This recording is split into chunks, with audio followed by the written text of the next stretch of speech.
झुंजार SC37 news Osmanabad. नमस्कार, झुंजार SC37 news Osmanabad या चॅनलमध्ये आपलं सर्वांचं स्वागत आहे। आपण पाहत आहात आजच्या 10 ठळक घडामोडी। उस्मानाबाद धाराशिव शहरामध्ये मोकाट जनावरांचा हैदोस, डुकरे कुत्रे जनावरे सुटली मोकाट। राज्यातील मच्छीमारांना सर्व शेतकरी यांच्या सोयीसुविधा देणार मंत्री नितेश राणे यांचे धाराशिव उस्मानाबाद येथे शेतकऱ्यांना व मच्छीमारांना आश्वासन। तुळजापूर शहरातील रस्ते रुंदीकरण होणार, अंतिम नकाशाला मिळाली अंतिम मंजुरी। माननीय माजी नगराध्यक्ष रोजकरी यांची माहिती। तुळजापूर ड्रग्स प्रकरणी 37 जणांविरुद्ध 10,700 पानाचे दोषारोपपत्र दाखल केल्यानंतर 37 पैकी 20 आरोपी अटकेत, 17 जणांचा शोध सुरूच। लेकीच्या लग्नात रक्तदान उपक्रमाची सुनील काळे यांनी केली सुरुवात। 51 वराडी मंडळींनी रक्तदान करून दिला उत्तम प्रतिसाद।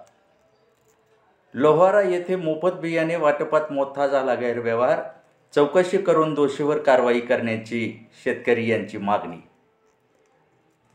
मासेमारीचे ठेके फक्त भाजपाच्याच लोकांना व तेही हिंदू कार्यकर्त्यांनाच देणार, नितेश राणेचा पक्षपातीपणा उस्मानाबाद धाराशिव येथे जाहीर। धाराशिव उस्मानाबाद विकासात्मक निधीवरून राणेच्या दादागिरीला जशास तसे दिले ओमराजे यांनी उत्तर। राष्ट्रवादी काँग्रेस पार्टी अजित पवार गटाने रमाई आवास घरकुलाच्या हप्त्याचे निवेदन जिल्हाधिकारी यांना देताच 468 फाईलवर नगरपालिकेने केली स्वाक्षरी। नूतन पोलीस अधीक्षक ऋतू खोकर कर्तव्याच्या ॲक्शन मोडवर, अट्टल घरफोड्या करणाऱ्या आरोपीच्या आवळल्या मुसक्या, स्थानिक गुन्हे शाखेची मोठी कामगिरी। या होत्या आजच्या ठळक घडामोडी।